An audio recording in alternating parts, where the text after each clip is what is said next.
Välkommen till den lättsamma podden Let Me Know om den amerikanska rockgruppen Kiss med Marco och Bernt. Nu kör vi!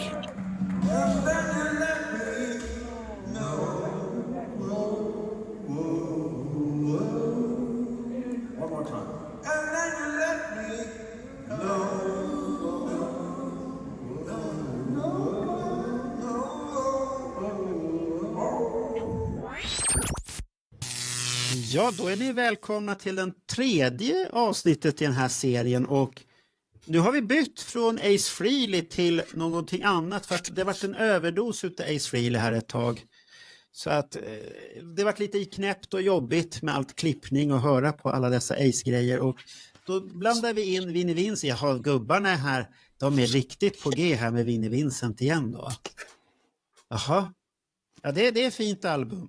Men då har vi ju Vinnie Vincent Invasion som är hans första studioalbum. Och jag vet ju att Bernt, han har laddat hela veckan. Och vi var så laddade så att vi var här fel dag och vi satt och väntade på Daniel.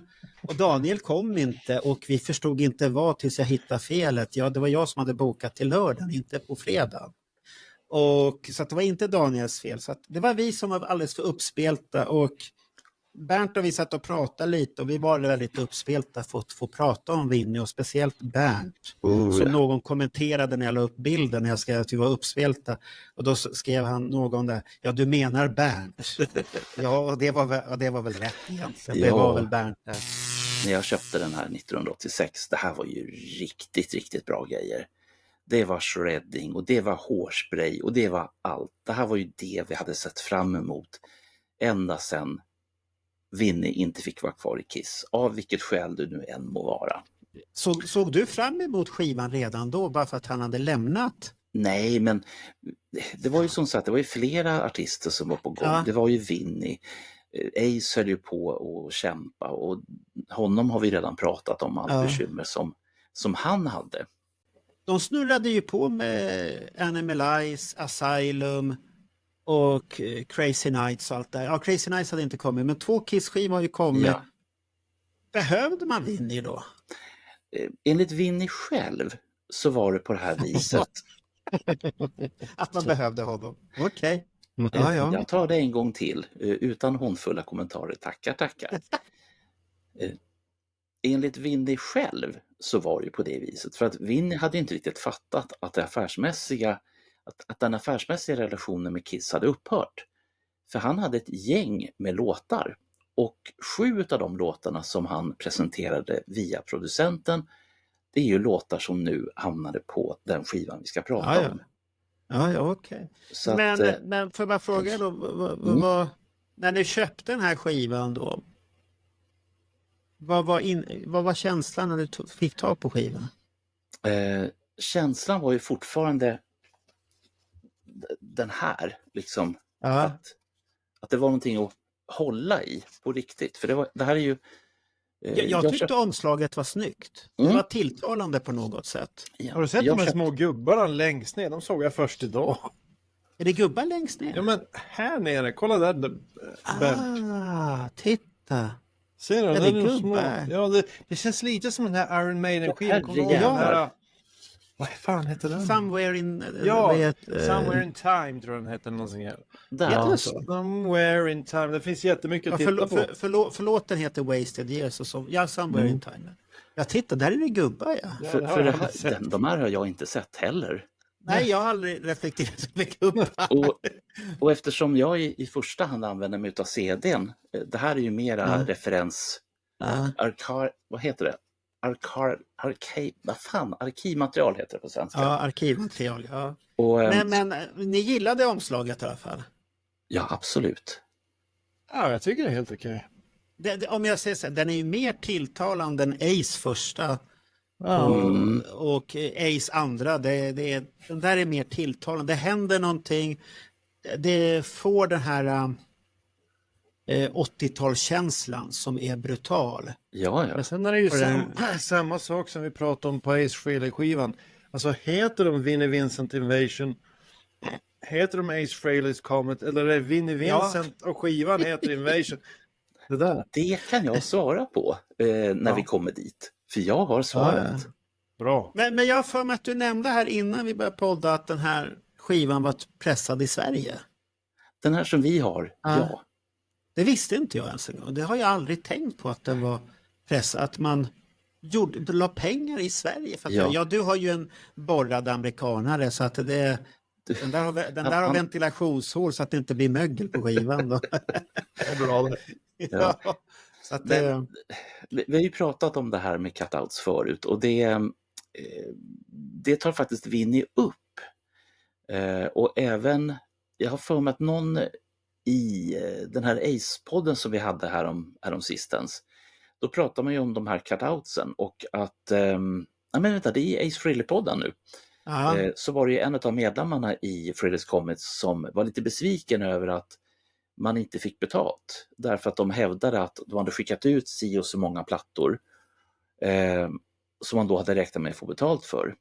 Men sen skickar ju skivbolagen tillbaka, eller skivbutikerna skickar ju tillbaks skivorna de inte har sålt.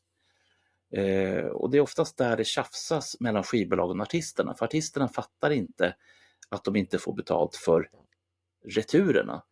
Men deras resonemang har ju varit att de ska få betalt på något vis för returerna. För att skivbolagen säljer de här igen då som cutouts istället. Men det här är ju alltid en fråga om vad går du in i för... Hur går du in i bandet? Eller är du medlem i bandet? Hur presenteras det här för dig? För att när det gäller den här plattan och Vinnie Vincent så hävdar Vinnie Vincent i en intervju från 2018 att det finns ingen Vinnie Vincent Invasion. Det var någonting som kom senare. Den enda som har ett skivkontrakt är Vinnie.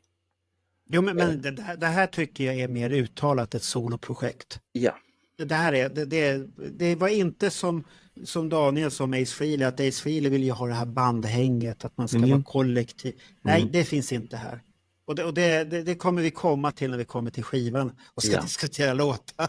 För då känns det väldigt mycket Vinnie Vincent här. Jag bestämmer. Ja, fast det är inte alltid sant. Inte enligt Vinnie 2018 kan jag berätta. Men, då har han gjort en så här omvänd version då, utav sanningen då. Så kan det vara. Men är vi nöjda med själva skivan? Har vi... Ja, du kan ju visa baksidan där förresten. Den finns ju lite att diskutera. För att den här är ju bara... Alla ser ju, nu är ni båda på G här nu. Alla ser ju jättehårdrockiga och 80-taliga ut. Utom en. Missade han stylisten helt och hållet? Tänker du han eller? Ja, sångaren. Men jag läste någonstans att han gillade inte den där stilen överhuvudtaget. Han ser ju bäst ut så här i efterhand. Ja,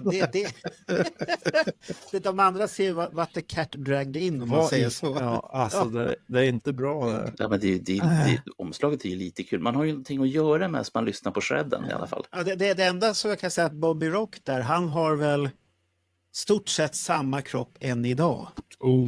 Han springer och jag har träffat honom 2 gånger och jag tror att det var första gången jag såg honom på han samma hår då, det är ju det som är Nej, det är lite pannband och så här. Det är bara Bernt som kan behålla sådana där tjockt hår. Det är så här bandaner, svettgrejer han har på sig för att det är så svettigt att vara trummis. Inte på den tiden var det inte då. Vi vet ju alla att Bernt har bästa håret i poddvärlden, det är bara så.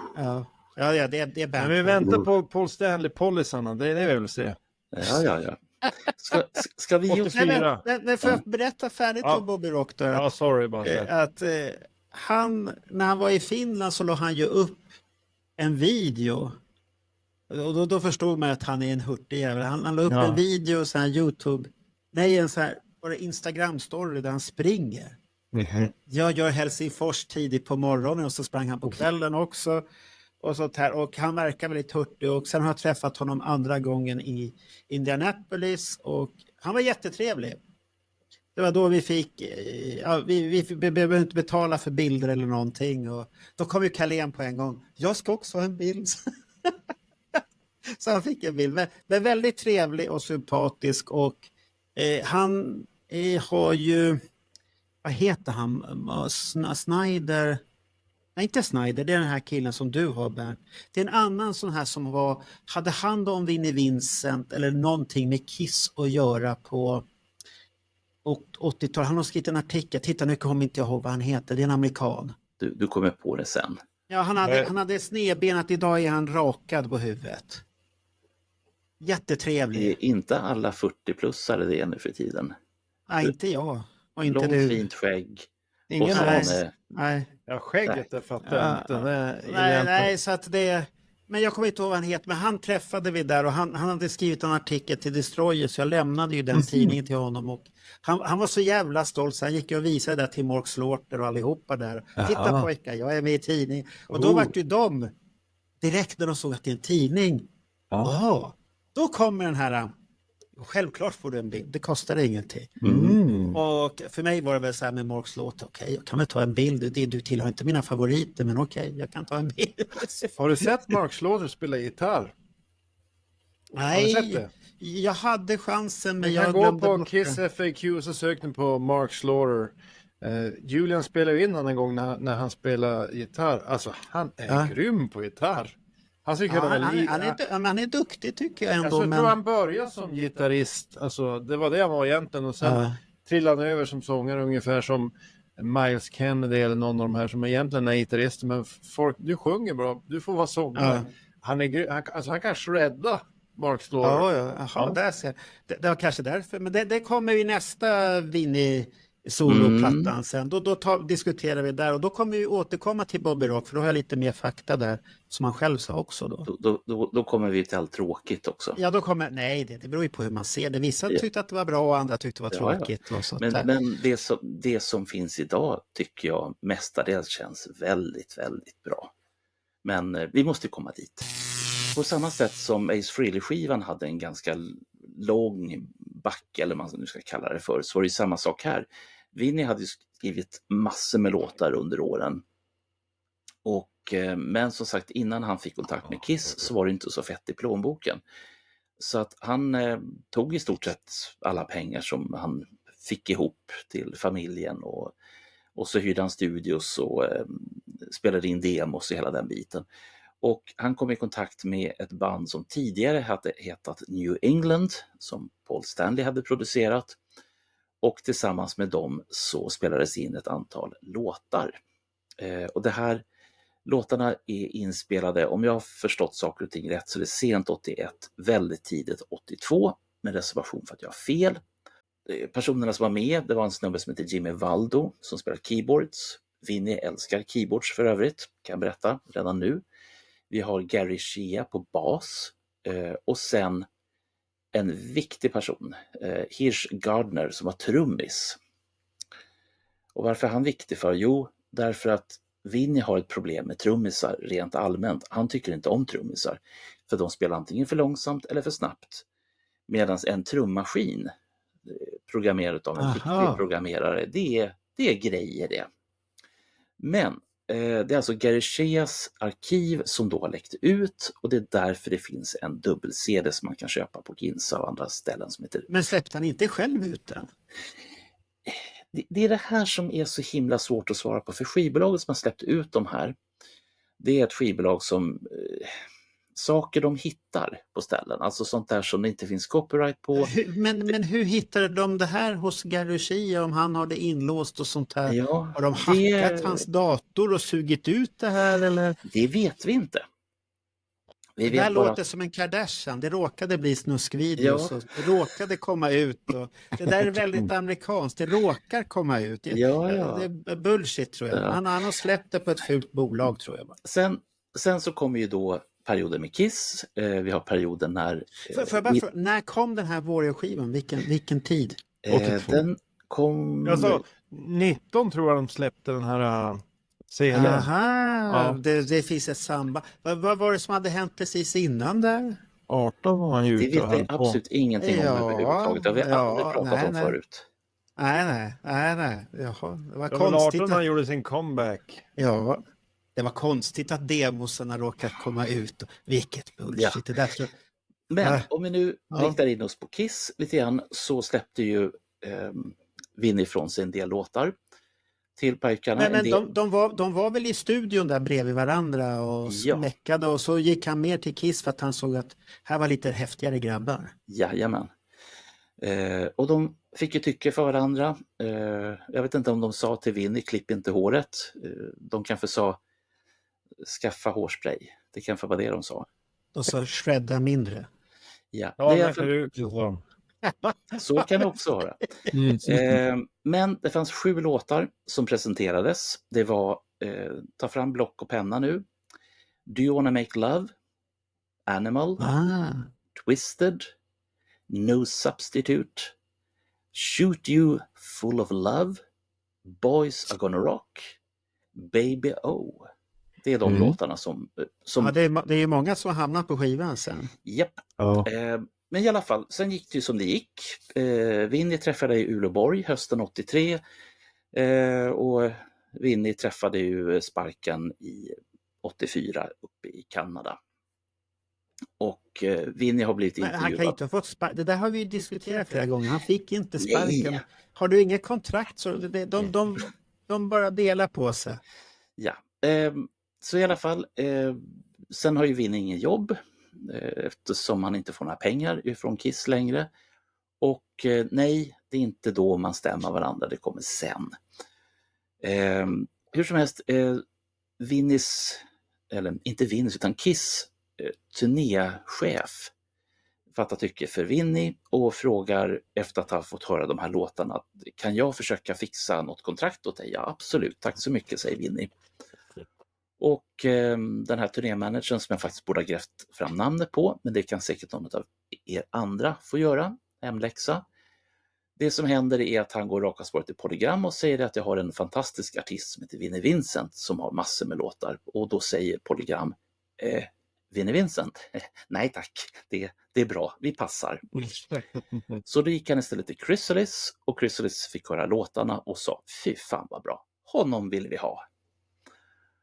Och, är det lika stort skivbolag det också? Det är väl rätt, Chrysalis är inte lika stort som, alltså, det här, man måste ju se saker och ting i sitt perspektiv. Polygram var ju inte den allra största på den här tiden. Nej. Det kommer jag få smisk för. Man måste ställa allting i sitt perspektiv. För Chrysalis var på sin tid stort, anser jag. Men de var ju aktiva både i Europa och i USA. Och i Sverige, och det har vi redan pratat om när det gäller Vinnie-plattan, så var det tydligen så pass stort så att åtminstone det finns en svensk pressad Vinnie Vincent Invasion-platta. Men om man tänker sig med skivbolagen överlag, var de inte som störst på 80-talet egentligen? Och en bit in på 90-talet, sen började det hända saker. Menar, du har ju, det här är ju perioden för hair metal, vilket vi ser tydligt på Vincent-omslaget. Och den håller ju på fram tills nästa period, och det är inte här som vi pratar om då. Utan då pratar vi Nirvana och Skid Row och allt vad det nu heter. Men resonemanget är fortfarande att det är Vinnie Vincent som får skivkontraktet. Det finns ingen Vinnie Vincent Invasion i det här läget. Och Vinnie får helt enkelt studiotid att försöka få ihop det här. Och det är lite där allting börjar. Och sen kan vi ju titta på varje enskild låt, men för att Chrysalis trodde jättemycket på Vinnie Vincent och det finns mycket promotionpengar, i alla fall i början. Det finns till första singeln Boys Are Gonna Rock, så finns det ju ett långt inspelningsreportage. Men vi kan återkomma till videorna lite längre fram. Men det här är liksom... du kan väl ta videosanning på en gång, tycker jag, så har vi avklarat det. För det har ju ingenting med låtarna att göra. För att jag tycker själv att imagen, var den okej där egentligen? Mycket hårspray. Ja, men var det så rockigt? Ja, man skulle ju se ut så där, men är inte det här lite väl, man går lite väl långt? Man kan ju se det från den här sidan om man tittar på videon till Boys Are Gonna Rock.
Nu har vi sett den. Vinnie är ju en duktig affärsman, så att den här har ju funnits vid 3 olika tillfällen. Från början så hette den Never Too Hot to Rock, och det var ett band som hette... Nu är stavning och uttalning väldigt, väldigt svår, men så som jag har fått det berättat så heter bandet Zuzad. Och sen ifall Vinnie var med i bandet eller inte, det vet jag inte. Var det här under hans diskotid då eller? Ja, det är under den här tiden. Och den var inte lika hård på den tiden som den är nu. Sen så ingick ju den här i ett paket som man presenterade till Gene Simmons. Och då var den här, nu måste ni nästan lyssna en gång till på den. Det här är On the 8th Day.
Japp. Jag ser hur ni tar er för pannan och tänker, va? Är det? Ja, det är det. Och det är väl en låt de flesta har glömt bort egentligen. Och sen som sagt så är den ju som nu, eller då, Boys Are Gonna Rock. Men var det inte Daniel som ville höra den nu i Dalhalla? Han ville väl höra om det och inte. Nej, det tror jag inte. Det kan jag får att du nu nämnde kommer någonting. Guran fram här. Ja, nu fick han så ADHD här nu. Medan han stämmer gitarren. Thou shalt not tror jag så. Thou shalt not. Ja, det är den sa du också. Jag har för mig att du nämnde någonting om det. Aldrig on the 8th day. Ja, men den här låten har ju hängt med mycket då överhuvudtaget och den kommer till Vinnie där. Jaha, vad finns det mer att säga om produktionen då? Vad som sen hände under den här resans gång var ju att jag tror att de fick väldigt mycket studiotid. För att det fanns inget band från början, men däremot så fyllde man på. Sångaren var ju klar från början. Och sen så har man ju då fyllt på allt eftersom. Och Vinnie berättar i en intervju från 2018 att mycket hände i studion. Och jag tror att vi kan gå in på det när vi kommer till respektive låt. Ja, okej. Ja, men det är bra. Det kan vi ta. På det. Men det här att bandet var klart, Robert Fleischman där, passade han in i bandet? Han har ju om vi säger så här, sångrösten, nu när jag lyssnar på den här jämfört med det jag mindes så är vi ju tillbaks till det här skrikande. Ja, höga toner. Jag börjar bli gammal. Jag har svårt med de här gubbarna som har väldigt höga toner. Det är någonting som inte funkar för mig längre. Jag som jobbar i skolan, det är som att gå ut på skolgården och lyssna på alla de här skriken som skitungarna gör. Det är hemskt. Ja, men det är någonting, och det var ju samma med Ace-plattorna där, att direkt när Todd kom så vart det så då skulle det skrikas. Ja, och det är inget fel på låtarna i sig själv, men det var det här att det funkade inte. Och jag vet ju att Robert har varit väldigt omtyckt på den här skivan. Många tycker om hans sätt att sjunga. Jag har för mig att det var det snacket då när den här skivan kom. Att han gjorde det bra.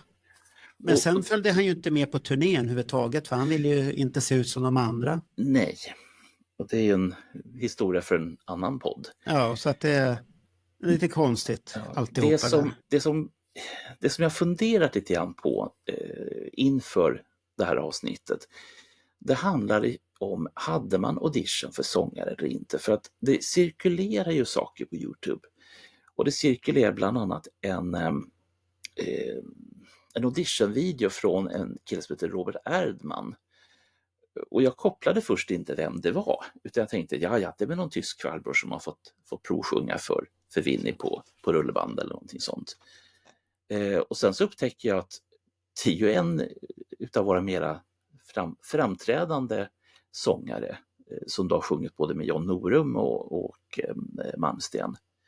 Han hade ju fått vara med och provsjunga. Och för den som är lite nyfiken, ja, det finns en snutt för er också. Did you do some demos again once the first invasion? Well, the thing is that 3 years or a few years later, he called me up again, Linny, and I think that was around 89 or something. He called me, or 88, in the end of 88 maybe. So he asked me to come over to LA, and because he had the new songs and he wanted to record, and he said that he wanted to make an audition again, so he wanted me to come over and try to sing the songs and see how it sounded.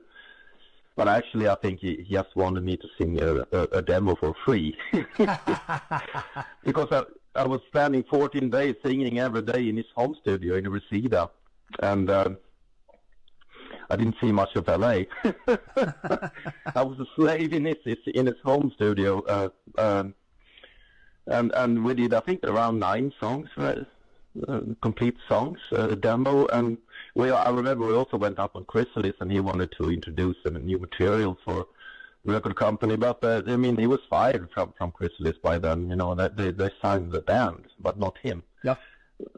The Slaughter. So they were not interested. They said like, "Oh, you have to prove yourself with the younger band." They just said. Or they called him up actually later and said that. They didn't say it out to eye, you know. It's more like, "We'll call you later." Don't call us, we call you. So then he was really disappointed and said, like, he really liked what he heard again, and said, "Can you wait? Please wait, and I will try to find another record company. It might take some time, but promise me to wait." And I said, "I'll wait." But I waited for a year almost. And then in the end, I just felt that nothing's going to happen with this, because he got an offer from, I think it was Sony Music, but he didn't like that contract either, because it was the same sort of contract he had, you know, in the old days. That he had the record company had the options and everything. So and that's when Ingrid's manager called me and asked me to come to Miami and make an audition. So I ended up signing with Ingrid Malmsteen, and ironically, that's when I got home. My wife told me that, "Oh, Vinny called while you were gone, and you want to have your passport number so we can arrange a flight ticket because you got a record contract." Now, what? He's going to call you back today. I told him we're going to come back today. And he called, and I said, like, he's trying to explain that now I got a deal and everything, so can you give me the passport number? And I was like, quiet. And he's like, he picked up the vibe immediately, like, have you signed somebody else? Well, actually, I signed Ingrid Malmsteen. Oh. And I was expecting him to be furious or something, but he was more like, "Okay, well, I respect that. If you want to sign with Ingrid, not me. It's okay. I mean, I think you've been waiting a long time and everything, but please give it a second thought. I'll call you back in a couple of days, so let's see if you change your mind." But then I haven't signed anything with him, but I've been talking with him about signing. But I ended up, you know, doing the announcing stuff. And anyway, I don't think I could have ever be possible to sing the material. It was too high. It was really high, everything I remember. I had to squeeze my balls to get up there, you know, and I can do it in the studio, but live, no. Right.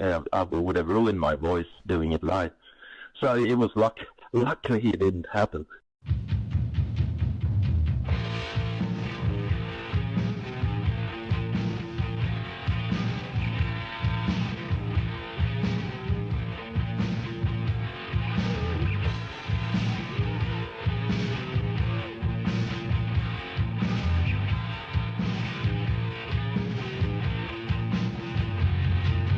Someone's taking your love and through with me.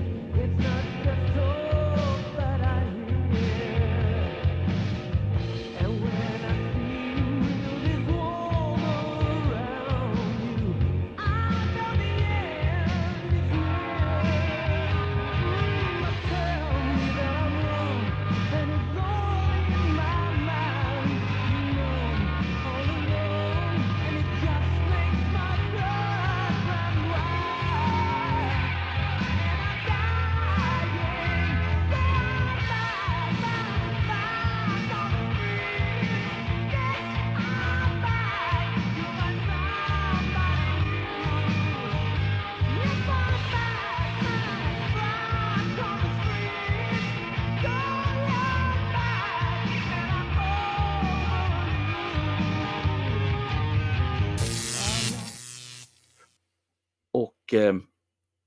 vill man höra mer så ska man absolut gå till YouTube och söka på hans namn och audition och Vinnie Vincent, så får man ju allt.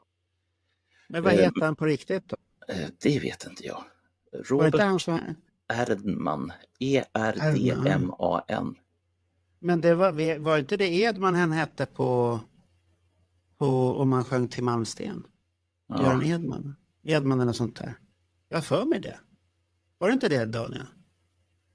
Han som sjöng men för Malmsten. när det gäller sångare så hade ju Vinnie Vincent en fäbless för den här Robert Fleischman. Han har ju alltid talat om att det är hans favoritsångare och allting. Han var ju väldigt missnöjd när de bytte ut honom mot Mark Slaughter senare och tyckte att han ville nästan spela in andra skivan igen med Robert Fleischman som sångare. Ja. Och när han gjorde sin comeback där i 2018 så gjorde de ju någon grej tillsammans, han och Robert Fleischman. Så det har alltid varit hans go-to guy, Robert Fleischman. Men för mig personligen så föredrar jag då nästan vem som helst förutom Robert Fleischman. Ja, men sen har vi det här att Vinnie och Mark Slaughter har ju en historia som de inte... Ja, den historien är mycket svart. Och den kommer vi till på andra skivan sen när det blir dags för den. För att den är, så att det kan ju finnas mycket därför att han pratar väldigt högt om Robert och illa om Mark. Så att så att jag tror att det förhållandet var nog väl bra tills de andra började hävda sig. Och då sprack det förhållandet, för det funkade inte för Vinnie där. Nej, ska vi börja med låtarna då? Så att du får... Ja, men gör det så vi kan komma igång och prata mycket. Det är väl rätt. Jaha. Ja, säg titeln. Börja med första låten då.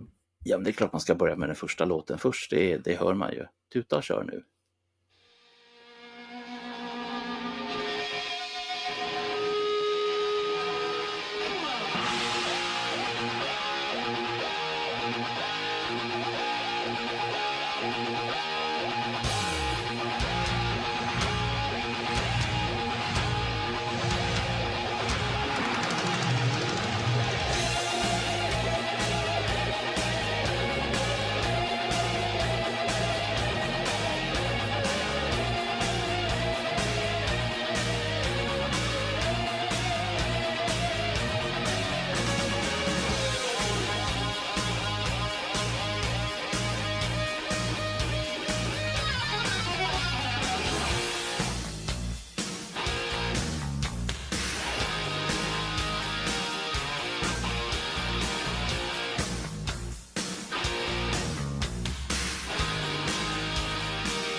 Tyvärr var det så att Warrior-demon för mig, ni kan ju gå in och lyssna på Warrior på Spotify, ni som har det. Den är starkare än det som kom på skivan för mig. Det på skivan är väl okej. Refrängen är ju stark. Det är en stark refräng. Jag hade gärna sett att Kiss gjorde någonting med den här låten. Men så blev det inte. Men Jo, det var ju det de gjorde. men Gene gillade ju i alla fall versen, om man säger så. Ja. Gene gillade ju versen. Han snodde ju egentligen versen eller låna eller blev inspirerad av versen. Och man kan ju höra den på On the Eighth Day. Där hör du ju versen rakt av. Men det gjorde ju då att när Vinnie skulle släppa den här skivan, då var han ju tvungen att hitta på en ny vers. Refrängen kunde han behålla. Men versen var ju snodd redan till Lick It Up-skivan. Så då hittade han på en ny vers. Och jag tycker inte den blev lika stark som originalet som man kan höra på den här Warrior på Spotify om ni har det. Men refrängen är ju stark och jag tycker det är ett ganska bra öppningsspår. Men jag hade ju föredragit om de hade gjort en variant på Warrior-versionen. Men det gick ju inte riktigt då när de hade tagit bitar till Lick It Up. det är ju också, det är 4 år som det har gått mellan Warrior-demo-inspelningarna och när Vinnie Vincent får studiotid utav Chrysalis. Det har hänt jättemycket inom hårdrocken då. Oh, Men okay. Det som jag känner i första hand då, efter att ha sett videon och så som jag föreställer mig låten, så är det att det är jävligt mycket hårspray. Förbålt mycket hårspray. Överallt är det hårspray. Hur mycket hårspray kan man få på i en hårman att stanna kvar? Jag har så mycket frågor. Okej. Tänk nu Daniel med hårspray. Ja, han skulle passa in där då. Ja.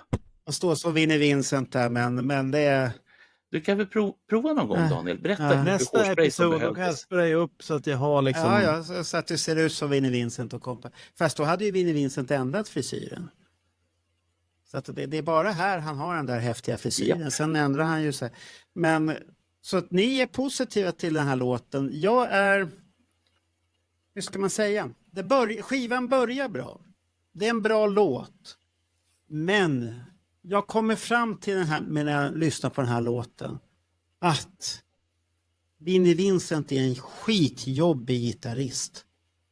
Han är jätteduktig på att skriva låtar, men han är skitjobbig. Jag hatar honom efter ett tag som gitarrist. Men därför att men lyssnar ni på hans solospel på de här låtarna? Han det är inte jättebra. bra, det är ingen melodi, det är bara ett jävla fingerspelande. Skjut bort det där. Amputera fingrarna på fanskapet. Bort med dem där. För det förstör ju alltihopa. Ja. Och det börjar här, och då tänkte jag så men det är bara på den här låten. Nej, det är genomgående på hela skivan. Och när jag ger slutbetyg så har jag ett slutbetyg. Så att låten är bra, men Vinnie själv, han förstör hela skiten. Ja, men jag håller med dig, Marco. Alltså, för mig finns det 2 problem med den här skivan, och de är genomgående genom hela plattan. Jag tycker att mycket materialet är rätt bra, att det ska kunna låta riktigt bra. Men det första problemet är ju Vinnie solon. Våga hålla ut en not någon gång, utan det är ju bara...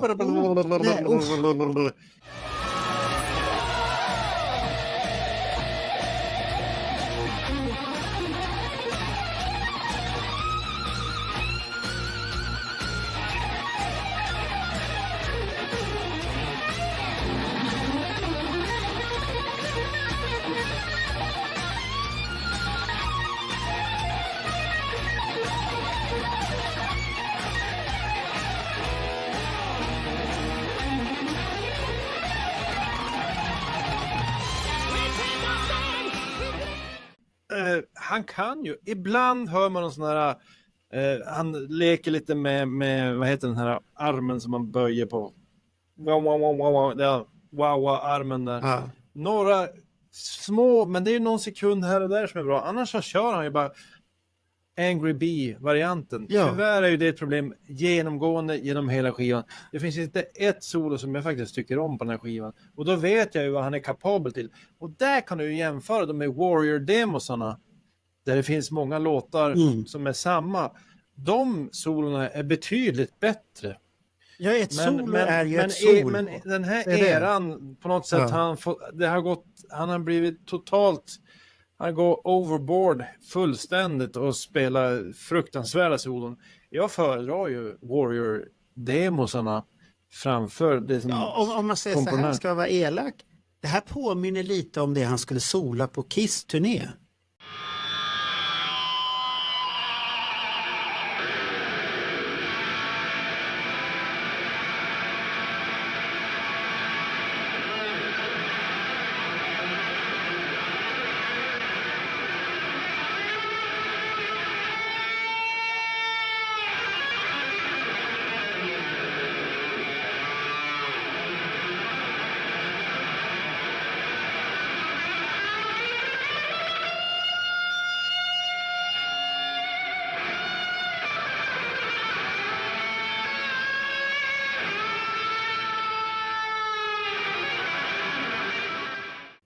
Ja, där gör han några dåliga. Ja, då gör han särskilt precis i början på turnén. Ja, samma det där. Och inte undra på att Paul och Gene får gåshud och vill ta fram bössan och de går in och avbryter.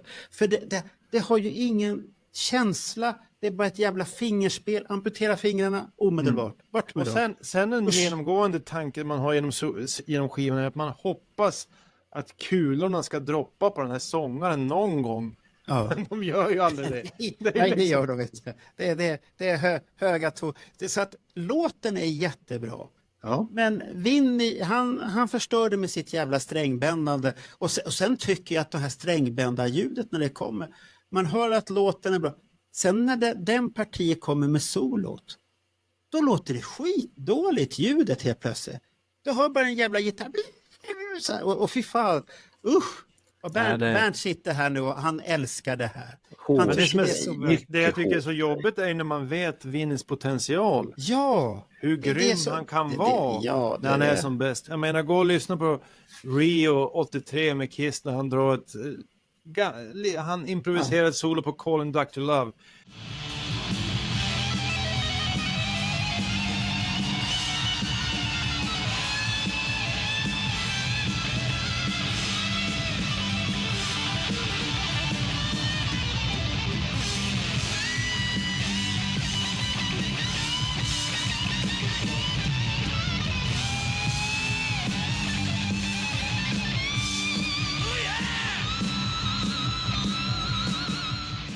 Hur bra som helst, han håller ut tonerna. Han var ju expert på att få till de här skrikande gitarrerna emellanåt. Men han valde rätt ställen att sätta de där skriken på.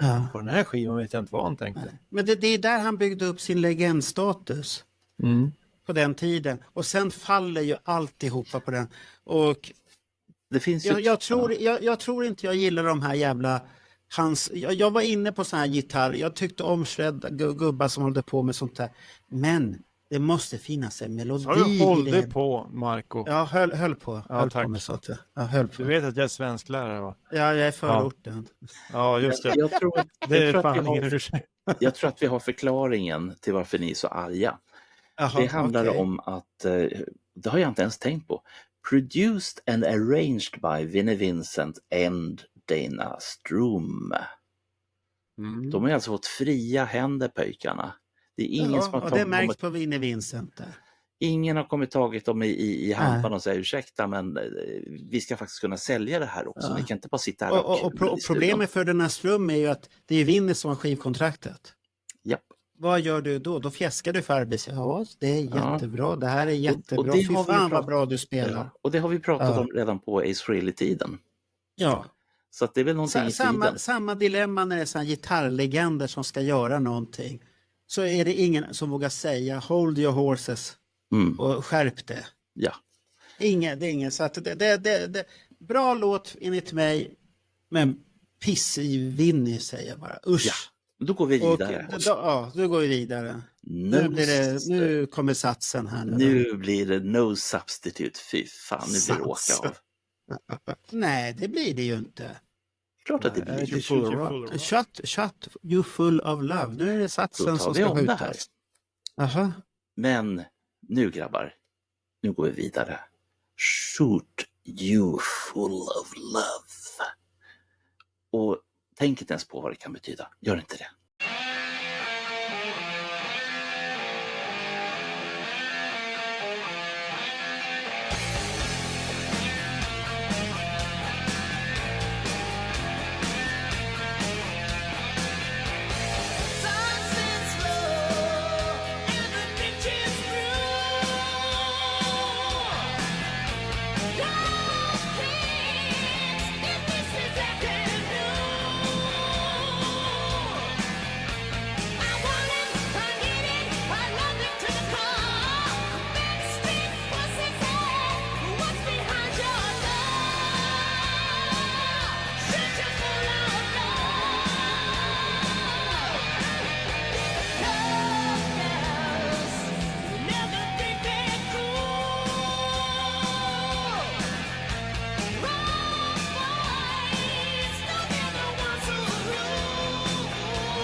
Nej, problemet med den här låten är ju samma sak. Jag har svårt för sången, gitarrsolot i kast. Annars är det väl okej. Sen har de ju tagit mycket från den här Warrior-demon som heter I Need Love.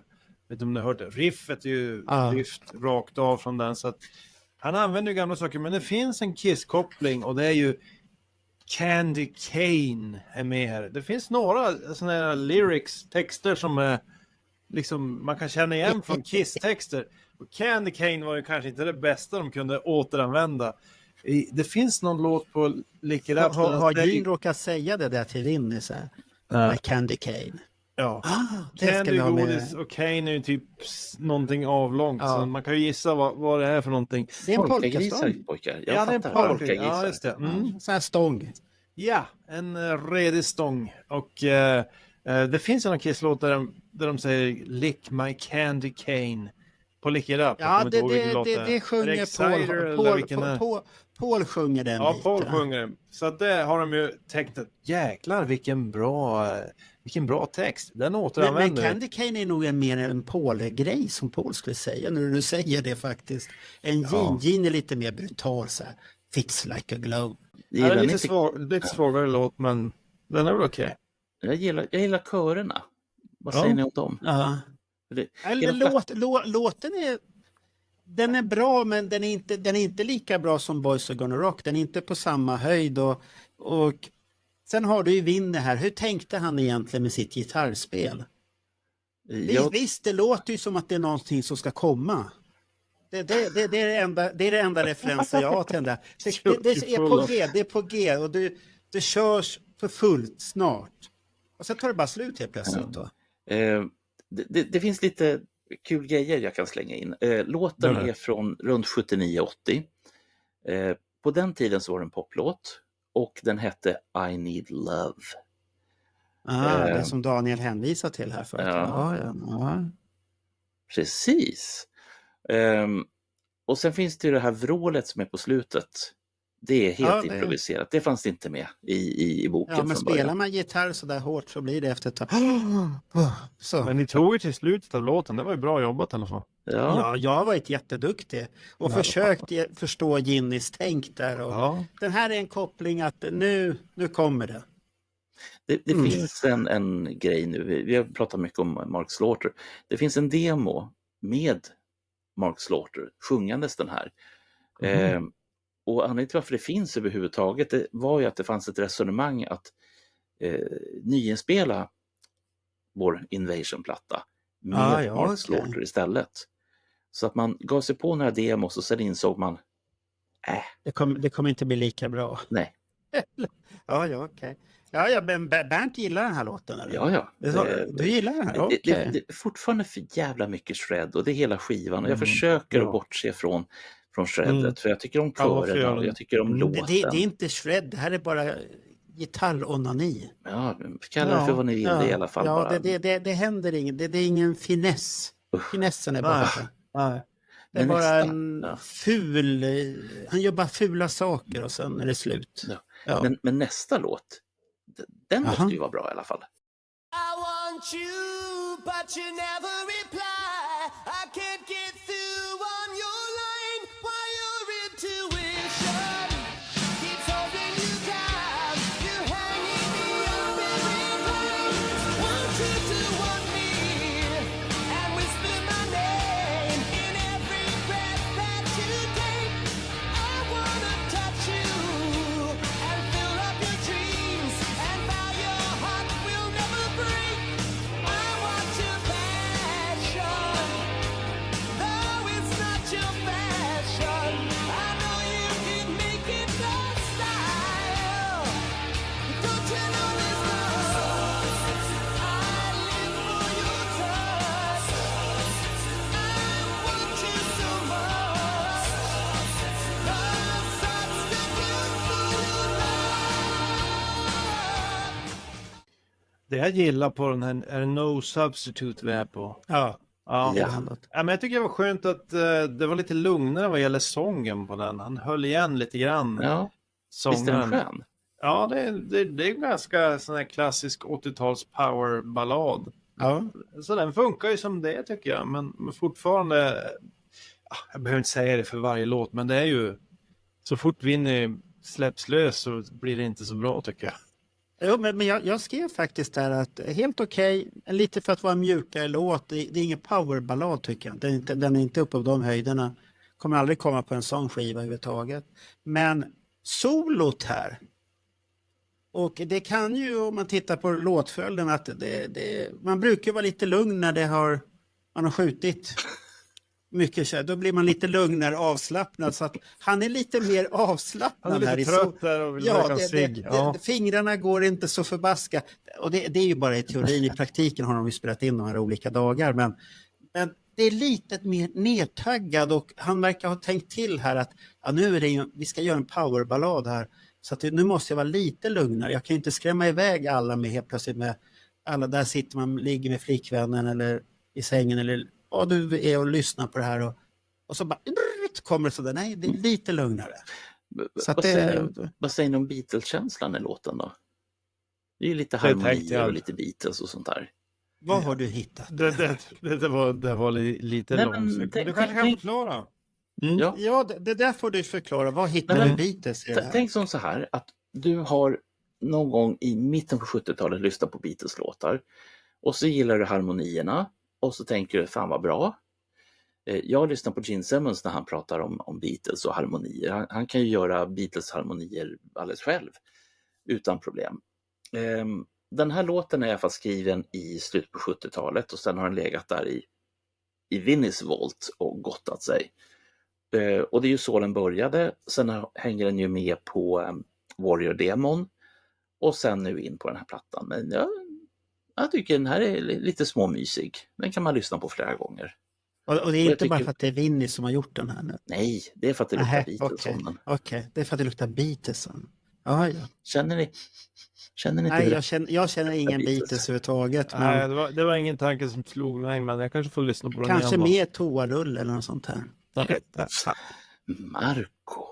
Ja, det handlar ju mycket om sånt här nu. Så att det är ju bara sånt på den här skivan. Så det är ganska äckliga texter generellt, det får man ju säga. Ja, det är rätt äckliga texter. Ja.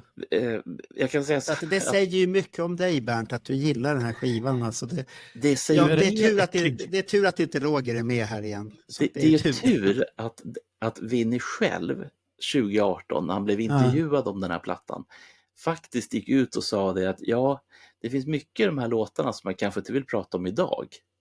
Jaha, vilka tur. Alltså? Ja, för han har fått frågan om en del texter och liksom och vad det står för. Det finns en låt som kommer lite längre fram här, som vi kan prata om då.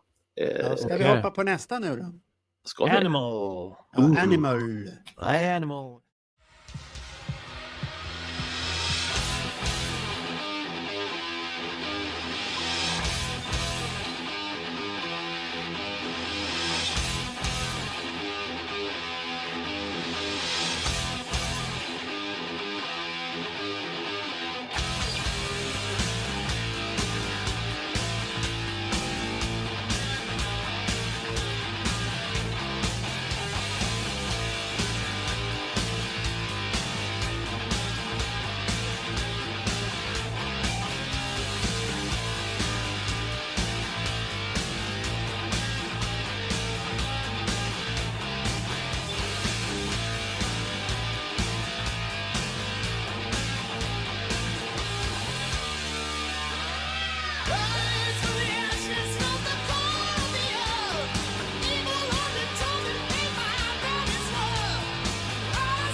Ja, då tänkte jag på Blackie Lawless först där, men det var ju inte den. Fuck Like a Beast. Ja. Ja, det var en trevlig, mysig konsert förra året. Ja. Jag tyckte W.A.S.P. for genom Sverige så till och med jag fick se dem. De var ju här uppe och spelade, så det var kul. Ja, Visst såg de också? Ja, vi pratade om det på Ace-podden Ja, vi har pratat om senast, det. att det var upplevelse var falsk. Men visst är det ändå coolt att man har vävt in den här på en fest i den här filmen Summer School. Filmen är ju inte den allra bästa, men den blir ju bra av att den här låten ligger där. Och... Jag har inte sett den filmen. Nej, det har Du jag har inte sett sett. den. So, you're all alone, and you like young girls. Kim's not that young. She's 21. I'm 16, and you should consider that. Because there's like no difference between 21 and 16 now. But when she's 66, I'll only be 61. And I'll be 75, and it won't matter anyway.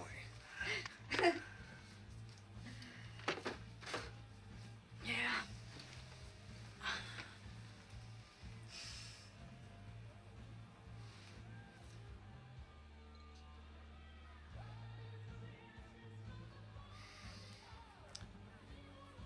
Come on, Pam. Time for more fun. Wonderman!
My fish! How many were there? One. Poor fishy. Men det här var ju en låt som Vinny skrev under Kiss-eran medan han var med i Kiss. Och många menar ju på att det här var en av anledningarna till att nästa skiva hette Animalize. Det vet vi inte säkert. Att det här var en sak som påverkar dem till att döpa nästa skiva till Animalize. Jag gillar den här låten. Hade gärna sett den här på Animalize. Alltså, tänk den här låten på Animalize utan det här shreddandet och med Gene Simmons på lead vocals. Den hade ju lätt konkurrerat ut While the City Sleeps eller Lonely is the Hunter. Nej, på slutet där. Så jag tycker det var synd att många du hade av petat dem... bort 2 klassiker för den här då. Jag hade hoppats att alla riktiga Kiss-fans hade gjort. De 2 låtarna är ju inte bra. Men den här med Gene på sång, den hade jag velat höra. Men riffet då? Zeppelin-riffen? Ja, men det är coola grejer. Ja. Jag gillar det där introt som de leker lite på introt där med lite allsång och sådär. Jag tycker det här är en bra låt. Men sen får man alltid räkna bort. Man skulle vilja att sångaren sjöng en oktav lägre. Man skulle vilja att gitarristen Vinny höll igen lite mer. Men det finns ju någonting här. Som i många andra låtar. Det finns en bra grund, en bra bas. Och hade den här kommit med på Animalize så tror jag det kunde bli riktigt bra. Mm. Ja, okej.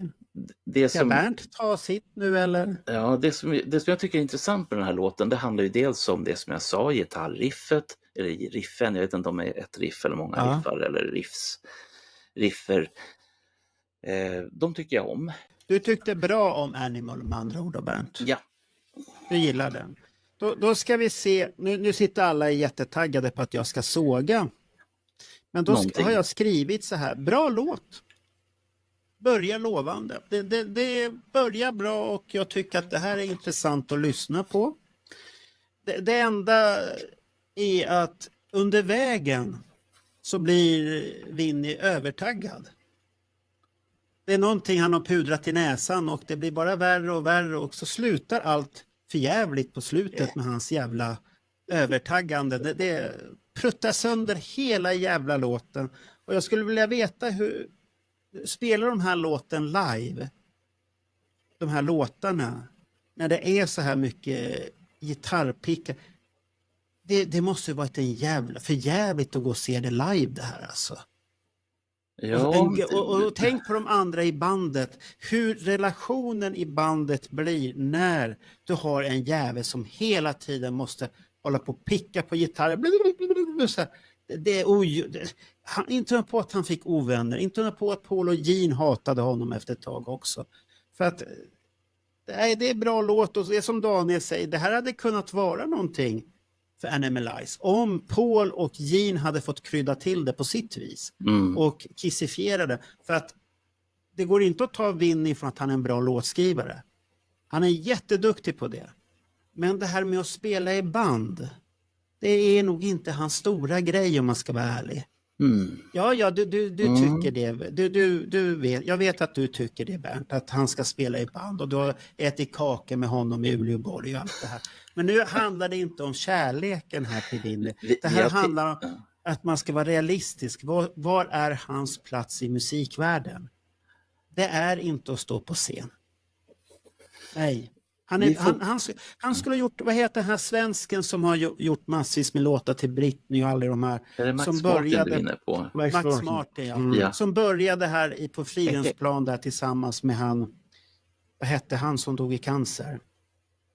Hette han Dennis Popper eller något sånt? Ja, och där började han och han hade ju en hårdrockskarriär.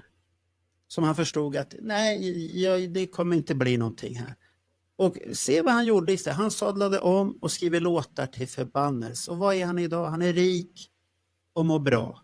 Men han har jävligt med nummer 1 i USA. Ja, och jag tror han är ledande i Sverige. Ja, tänk om Vinny hade tagit sig det till hjärtat. Att du är duktig på att skriva låtar. Håll dig till det. Du behöver inte picka på gitarrerna och visa det här och allt det här. Vad du kan. Det är ointressant. Totalt ointressant.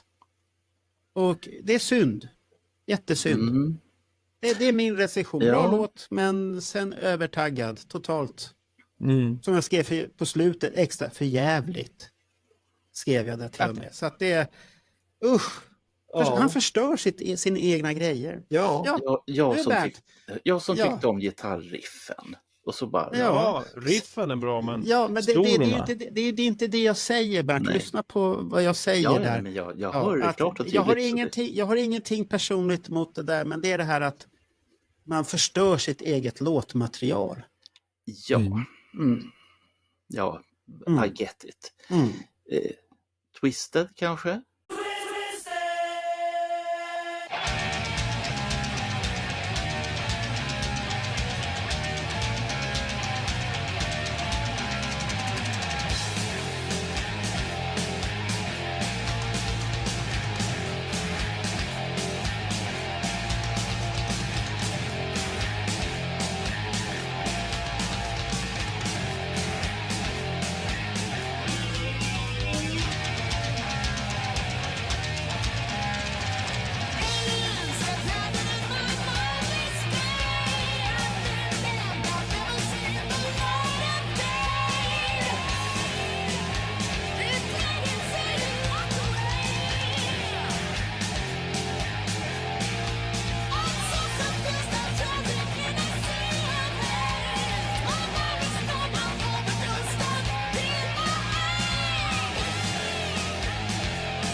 Ska jag börja för en gångs skull?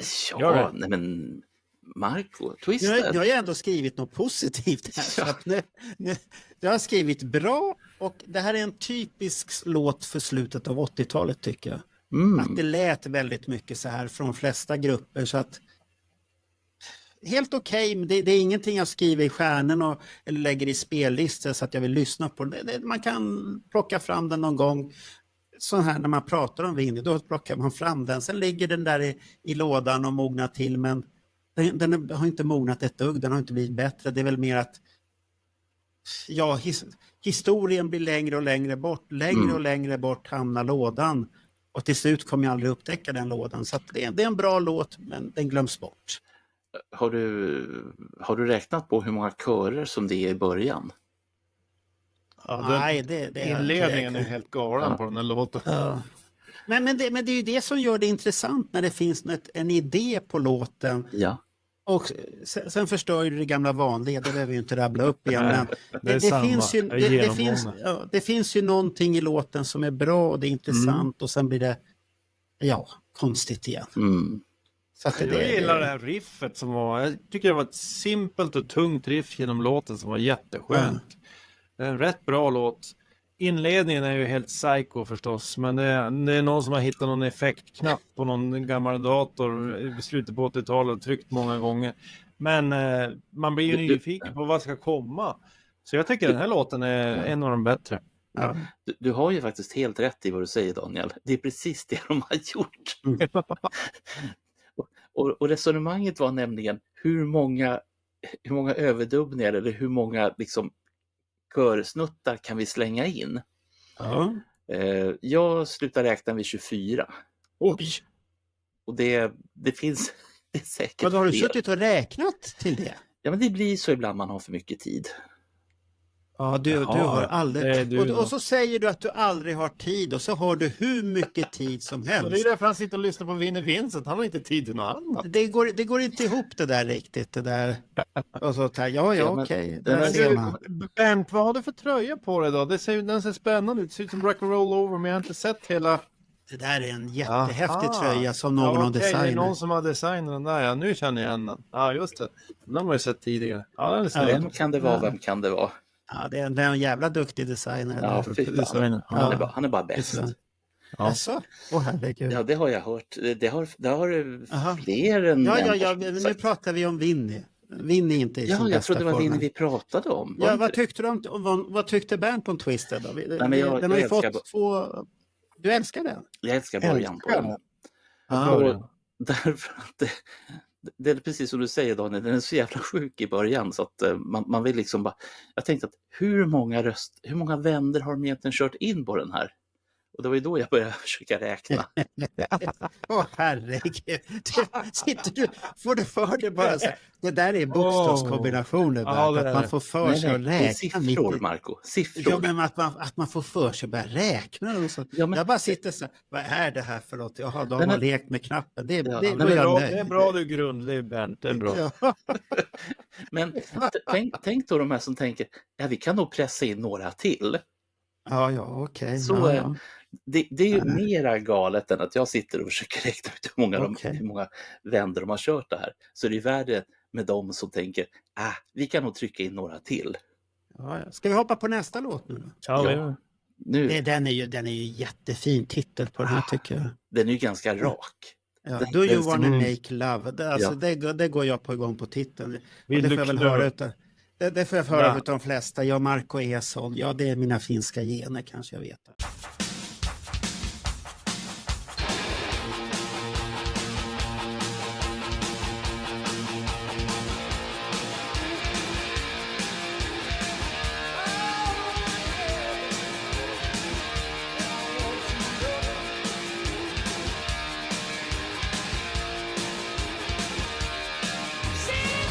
From the heavens like a fireball, introduce the devil to fire.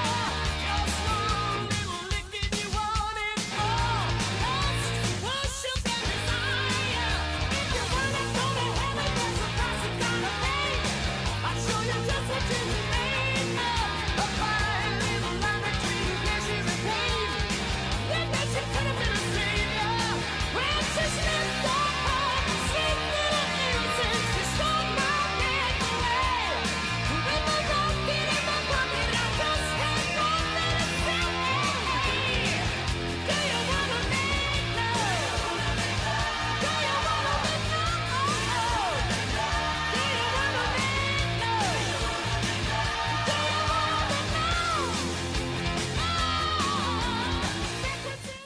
Så att Gör det. jag tycker låten är bra. Sången... Ja, är helt okej. Sen tycker jag att de har ju varit väldigt finurliga med textraderna i den här. Har ni lyssnat på, läst texten där? Ja, Till exempel, det är ju en självskriven rad här och den sitter jag och funderar på om man ska göra en special t-shirt för Let Me Know. För att vi ska göra t-shirtar och då tänkte jag försöka göra olika t-shirtar på olika serier. Kan man få en tycker jag. Ja, det kan man ju få om man är snäll och är med så mycket som du här. Så att det är den här Introduce the devil to fire. Och sen kommer nästa. Just one little lick and you want it all. Love, worship and desire. Ja. Ja, så att, och sen är det att du får betala ett pris om du kommer till himlen också. Och du, så att det här är bara den här Just one little lick and you want it all. Den ska man ju ha på en t-shirt och så ska Vinnie Vincent jag hoppas det ska stå en så här Vinnie Vincent underskrift, så här signatur under. Ja, men den kostar ju 10 lax. Nej, den finns på nätet att hitta. Och jag tror jag har den på någon trycksak som jag kan sno ifrån. Det här är lite spännande nu, Daniel. Hur ser ditt inneromslag ut i skivan? Du tänker på det här? Ja, så här ser mitt inneromslag ut. Du har ju ett fake. Är det svenska? Ja. Det är snålisvarianten han har. Det är inget hål i den här heller. Så jag vet inte de tog ut skivan för säkerhets skull. Nej, vänta, nu ser jag ju att det där är ju det där hålet. Fuck. Nej, men texterna är ju bara så äckliga som man... Ja, men de har ju tänkt till där lite. Alltså han försöker vara lite... Backwards and forwards in sheer delight. Vet du, de kör hårt i den här låten. Ja. Och det like är bara locomotive. Ja, det är bara dumheter i den där låten alltså. Men så kören är bra. Det är det jag kommer ihåg för den här låten. Roliga textrader. När man börjar kolla. Jag la ju upp här att jag laddade här tidigare i veckan. Och det tyckte ju vissa var lite roligt. För då klickade jag in de där låtarna. Just one lick och allt det här. Ja. Men du missade den roligaste textraden. Jag vet inte om du tänkte på den. Den absolut roligaste. Återigen en Kiss-koppling. Jag tänker Rock and Roll Over. Kanske Kiss bästa skiva ever från 76. Så finns en låt som heter Take Me. Ja, den vet det. Och en klassisk replik från den. Rocket in my pocket. Och vad står här då? With a rocket in my pocket. I just had one thing to say. Så han har ju tagit den klassiska repliken och stoppat in. Och jag tycker jag hittar flera sådana här som han har plockat från Kiss på något sätt. Så han har inte släppt det helt. Utan han är inte bitter på Kiss. Det kan ju inte vara en slump att den här Rocket in the Pocket. Nej. Men det är så klassiskt. 76 Take Me. Alla kan ju den. Det där är också en sån att man ska ha på en t-shirt på ryggen när man går ut på krogen. Och samma med den andra. Det ska vi göra, krog-t-shirtar. T-shirtar du kan ha på krogen. Så här raggningsrepliker och så har man så här Vinnie. Och samma med Gene Simmons då. Det här Put a log in the fireplace. Det är ju en klass. Det är ju klassisk idé. Ja, det är ju klassiker. Ni har ju faktiskt redan en video i huvudet. Det skulle ha blivit en video av det här. Men det här är inte de som Chrysalis sa bara, nej, den får ni inga pengar till. Och då var den för häftig? Jag undrar vad vi skulle ha fått se. Men skulle det ha varit den tredje videon då? De skulle ha... Chrysalis lovade Vinnie 4 videor och vi har ju bara en. Då betyder det att skivan gick inte så jävla bra så att då var det slut på budgeten där med andra ord då. Det får någon annan det är nog så illa. Så illa är det. Jag tror också att de ganska snabbt liksom tog ett nytt mål och det var med nya sångaren och det blev konstigt att släppa nya videos. Så han var ju borta då, Robert Fleischman, och så hade de med en ny sångare, så det kändes ju konstigt. Ska han upp och mima till fler låtar den här Mark's Order? Nej, jag tror vi satsar på en ny skiva istället. Jag tror att det kan vara en viktig del. Ja, det kan också vara det. Men vad gillade Bernt den här låten? Då det är ju din bakgård det här, så att det här borde ju vara någonting för dig. Det var ju Robert Fleischman med och skrev också. Så han är ju delaktig. Är det han som är den snuskiga då? Han kanske är skitsnusk. Han är ju med och skriver på 2 låtar. Det är den här och jag tappar bort vilken som är den andra, men du har omslaget. Vi ska se den. Det här Det var Invasion, den sista låten. kan det den vara. där. Okay. Jo, men det är den sista. Det stämmer. För Okej. vi återkommer till den. Men det som jag tycker om, jag gillar körerna på den här. Jag gillar gitarrspelet, men inte det här jävla gnidandet. Men det, Nej, det får man se bakom. Det får man se bortom. Precis. Och det är lite mitt resonemang med det här. Och nej, men helt okej låt. Jag tycker att den är helt okej. Okej. Nu kommer vi till den bästa låten. Och nu, Ja, då börjar vi med... Och nu blir det så här att Då blir det, vad är det? Back on the Streets. Ja.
Ska Bernt börja eller ska Daniel börja? Vem vill börja? Låt Bernt börja får vi höra. Ja, Bernt får börja, för han är fullt laddad med Shut of Love.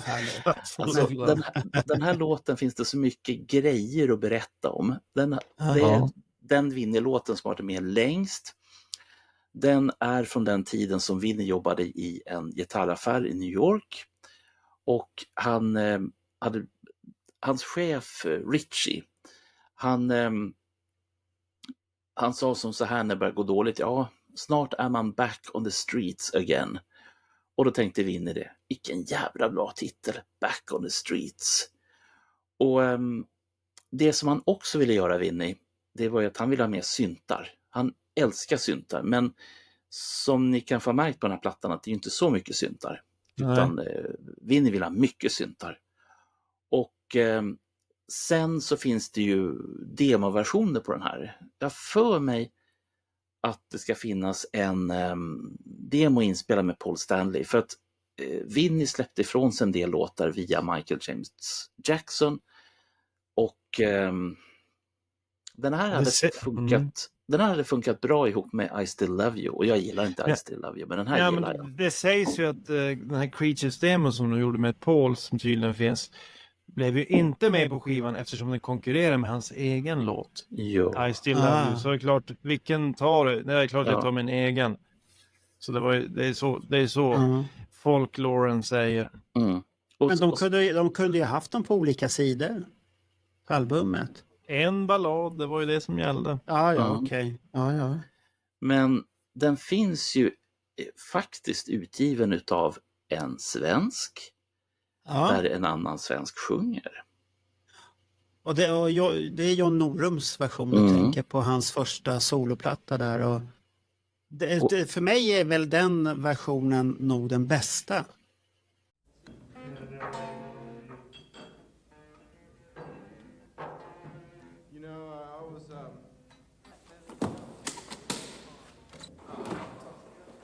Good night, John. Show sold out tomorrow.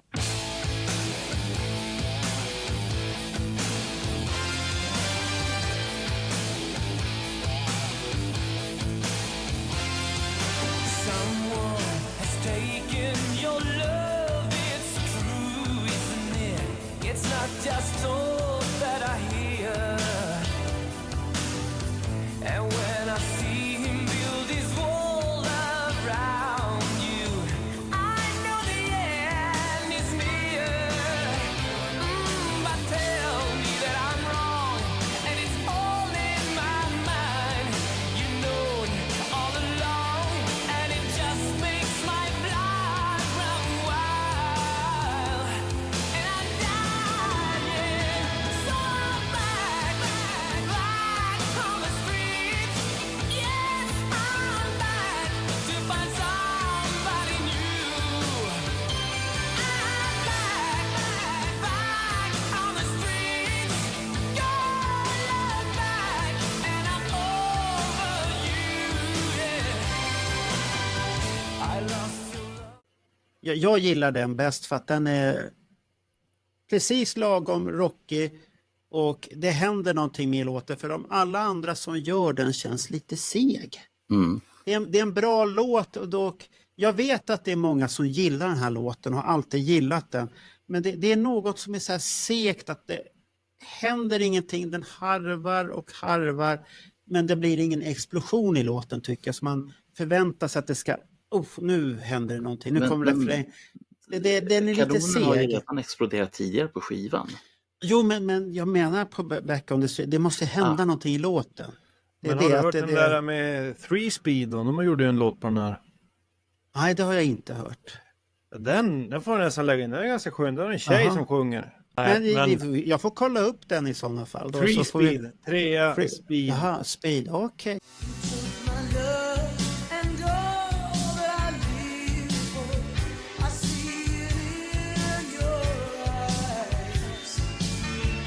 And when I see you walking out that door under the palmy days, it's time to run, and I know it's for sure. The feeling is gone, and I won't be hurt anymore.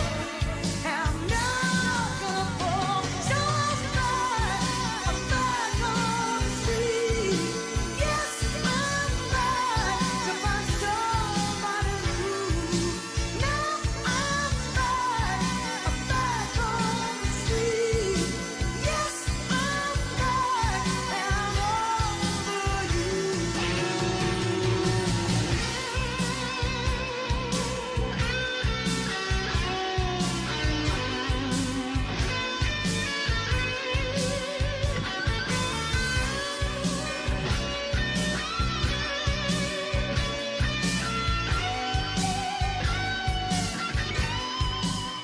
För den har jag inte hört. För jag Nej, det googlade kan vara. här igår när vi satt och väntade. Då satt vi och tittade på vilka varianter det fanns här.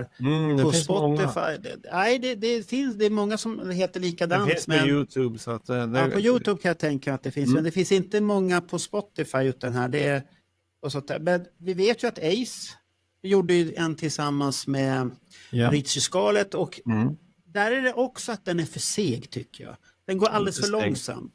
Det Det blir var ju så bara här, en demo. Jag tror att de hade fått lite mer tid på sig. Tror jag han kunde blivit bra på en Fairly Ja. Comment skiva. men som sagt att jag tycker det är en bra, och den är äntligen att den är på en skiva, och den här skivan kom ju före Norums version här för mig. Jo, det måste jag ha gjort. Ja, för Norum kom Men 87. det enda jag har på den här som är frågetecken, är det här den bästa versionen? Och, nej, John Norum leder för mig den. Med sin version, och det är det också att det är lite syntar har jag för mig i John Norums variant också, att den är jävligt bra ljud på den. Ja, sen får ni inte glömma, eller jag vet inte om vi redan har pratat om det, Göran Ernman, sångaren i Norums band som då var och sjöng. Nej, Göran Edman heter han. Göran Edman, okej. Ja, Göran Edman heter Ja, så. men jag tycker det är häftigt att han då, att det finns demos på de låtarna som han sjöng in till Vinny. Men jag har aldrig hört talas om att han skulle vara på väg in i bandet eller att Vinny har haft någon form av... Ja. Men där kan det ju varit att han är svensk och lite okänd och det och sjöng. Men han uppskattades ju både utav John Norum och Yngve. Ja. När man kollar upp honom så har han ju släppt skivor med jämna mellanrum. Ja. 2006 släppte han 2, 2008 1, 2009, 2012 3 skivor tydligen. Ja. 2014. Jo, men han har ju håller hållit en igång, röst. men han har aldrig han har ju bra röst, så folk Ja. antar att de tar in honom när de behöver lite hjälp. Ja, det är många men- som har tagit in det. För mig Men- tycker jag Back on the Streets är ju absolut min favoritlåt på hela skivan. Och mycket för att Vinny sjunger på den här låten. Jag vet inte om ni tänkte på det, men Vinny sjunger en hel del på den här låten i verserna. Till och med om man kollar i skivan här så står det vem som sjunger vad. Jaha, det har varit Jag vet- så viktigt. Ja, här står Oj. det Vinny och så sjunger han och så Robert och så sjunger. Så det är Jaha. tydligt i skivan. Och det som är så tydligt med Vinnys sång är att han har ju någonting som den här Robert Fleischman saknar, och det är ju känsla i rösten. Det känns som att Vinny menar det han sjunger. Det är väldigt känsla. Alltså, jag tycker att han är en väldigt duktig sångare. Medan Robert Fleischman hela tiden försöker träffa de här noterna som är en oktav för höga varje gång. Så att, nej, det tycker jag är en styrka här, att de tar in Vinny på lead vocals. Och det är kul, det är en av de få gångerna vi har honom på skiva med lead vocals. Jag vet inte om det har hänt så många andra gånger. Nej, det har inte hänt så många Han gånger. själv säger ju att han vill undvika det, för han är inte nöjd med sin egen sångröst. Han är så Och då har det funnits intervjuare som har sagt att du har en skitbra röst. Ja, tack för Ja, att men, du säger det. Men... det är nog inte krig, det är nog baseras på osäkerhet. Ja. Jag tror att han är väldigt osäker som person. Ja, Och det är därav, därav alla dessa, läser man all kritik som har kommit om honom, så är det mycket osäkerhet. Paul och dem, när man öppnar pärleporten så lyckas han förstöra pärleporten och inte komma in, och han har de tendenserna att jag tror att det är mycket sådana spöken hos honom, och därav skulle han kanske bara varit en låtskrivare och gjort jävligt bra låtar istället. Ja, jag tror han har klarat sig bra på det. Ja, det var hade han synd. gjort. Ja. Och Kiss hade kunnat anlita honom hela jävla 80-talet. Exakt. Perfekt. Och då hade vi Animalize kanske sluppit hade varit Hot in the supergrym. Shade. Ja, det har varit betydligt bättre. Det är helt säkert. Kasta bort Cadillac Dreams och sånt här. Ja, Oj. Vad fan. Men jag tycker att den här, eller du lär väl lägga in någon länk till den här Warrior-skivan som finns på Spotify. Ja, den kommer komma. Den demon tycker jag är överlägsen den här. Men det är ju mest för att Vinny sjunger ju hela den sången. Ja, men Och den jag är tycker bra. han gör ett bättre jobb. Jag tycker han känner, och det här är ju en av de sångerna som har en vettig text. Det är inte så här äcklig som många av de andra. Nej. Utan Nej, det här är ju soulful, det här är ju liksom känslomässigt, och du hör det i Vinnys sång, inte så mycket i Robert Fleischmans sång då, men sen en refräng som sätter sig direkt. Kunde kanske ha vunnit Melodifestivalen 88. Men det är ju för att man inte går bananas i den här sexgrejen överhuvudtaget. Och den här låten kommer ju från den tiden han har gjort den redan, och den har den texten, han har inte gjort om det, för att det betyder väl samtidigt att han är väldigt nöjd med den här låten. Eftersom han det lånar sin röst till den. Och samtidigt så händer det, alla som har gjort den här så håller sig väldigt nära orgeln. Det är många som gillar den, men jag tror nackdelen för den här låten är den är lite... Nu ska jag göra en Kiss-jämförelse här faktiskt. Att den här påminner mig faktiskt väldigt mycket om Thrills in the Night, hur den går.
Det händer ingenting. Den är bra. Det finns någonting. Men det händer inte det här lilla extra. Den maler på i samma takt. Det finns någonting, men det kommer inte den här lilla chilikryddan eller någonting som piffar upp låten. Du skulle vilja ha någon stegring mot andra halvan på något någonting sätt. som händer och det är lite som Thrills in the Night. Alla tycker att den är bra, men lyssnar du på den så är den jävligt seg ibland. Det händer ingenting. Och jag tror att det är därför Paul Stanley, han säger att den är svår att spela live, bullshit. Bruce Kulick har spelat live och sånt där. Han kanske har svårt att sjunga. Jag tror att han upplever den som seg. Det händer, det är lite som en modern eller gammaldags säger. Det händer ingenting där heller. Det är meningen att det ska hända någonting, men du sitter bara så här, vad är det som ska hända? Och sen att det är så många som lyssnar på den, det förstår inte jag, för att säger är inte i samma klass som Back on the Streets och Thrills in the Night, men de har samma det här, det händer ingenting. Det är lovande, men händer ingenting. Ja, pojkar. Och jag är elak nu igen. Fan, Ja. det här är inte bra att vi spelar in på lördagar när jag är utvilad och så. Men nästa låt då, I wanna be your victim. Den här tror jag är en av Bernts favoriter om jag skulle gissa.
Eller? Har jag helt fel? För att när jag hörde den här låten, sköna riff, rätt bra. Ja. Det här är ju en gammal Warrior-demo också.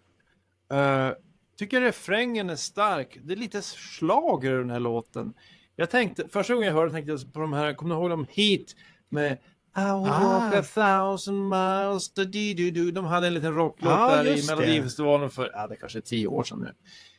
Den tänker Är det så länge? Ja, det är nog så. Ja, jag vet inte. Man brukar tänka 5 år, då är det ju 10 nu för tiden, pojkar. Ja, det är nog 10 år sedan. Det var i början. Men det är så att 5 rockår, det är 10 år i verkligheten. Ja, lite så. Sen är det också en tonhöjning, en sån här äkta Lena Philipsson tonhöjning en bit in i låten som, gud så härligt. Så den här är ju som gjord som en schlagerlåt. Men sen har han ju totalt gått all in på den här texten och ibland undrar jag vad han menar. Den texten som stannar med mig, det var den här Pistol whip me with your pleasure gun. Menar de slå mig med din task? Är det de menar? Pistol whip me, slå mig with your pleasure gun. Låt mig, du får förklara. Det låter ju så, men det låter ju så jag tolkar det. Ja. När den här skivan var ny så fick Vinnie frågan, vad handlar låten om? Vinnie säger, och jag citerar, texten talar för sig själv, slutcitat. Men vill han bli då pistolvippad med en dick? Redan här kanske han börjar vara lite tveksam i sin sexualitet. För det har ju tydligen varit lite svårt för honom att veta vad han gillar egentligen. Men han var ju länge ihop med kvinnor. Sen såg vi honom då, gillar han kvinnor eller vill han vara en kvinna eller gillar han pojk? Han kanske egentligen vill bli pistol whipped av Paul och Gene med deras love guns. Jag vet inte. Ja, det min där var gissning en är lika djup, god som det där din var en gissning. djup analys om jag säger så. Så att där är du på djupa vatten. Ja, där. Vad är mer? det här är Börjar man tänka så med texterna på den här skivan så är de ju väldigt... De går ju lite väl långt många gånger. Ja, men det här känns ju som en ganska... mycket... Den här texten är ju lite... Inte för att det är något fel med det som Seinfeld sa, men den känns ju ganska homosexuell. Och det är ju okej. Och samtidigt har det här att han är ju väldigt hård i sina hård också. Ja, men i sina sexanspelningar. Jaha, att det är lite, du menar så. Ja, att det är ju inte det här fina, jag ska klappa dig. Här är det med en jävla pistol. Man säger ta fram pistolen nu och slå mig lite mer än så här. Så det blir lite så här. Han har lyssnat på Paul Stanley, Love Gun. Ja. Ta fram The Rocket och sen, ta fram pistolen och slå med. Det är väldigt konstiga texter på det sättet märkligt, faktiskt. Märkligt. Och det är väl genomgående på den här skivan egentligen. Ja, men den här förutom Back on the Streets som är helt annan text. Det är nu när ni sitter och har era visioner som jag tänker på en... Ja, nu kommer din vision här då. Nu kommer en Emma Numminen-låt fram. Den är den är brittisk från början, ifrån Ian Dury. Den heter då Hit Me With Your Rhythm Stick. Och Emma Numminen heter ju låten Slå mig med din rytmpinne. Ja. Det är en klassiker. Det är fina grejer. Med dragspel och allt. Ja, för fan. Ja, den är en riktig klassiker. Så att Emma Numminen på en podd om Vinnie Vincent, det gör ingen. Vad har de gemensamt? Ja. Ja, men jag tycker, det måste ju ändå vara någonting när han har Pleasure Gun. Han hade ju, han hade ju Rocket in my pocket. Han har ju flera sådana här uttryck som refererar. Candy cane pratar vi om också.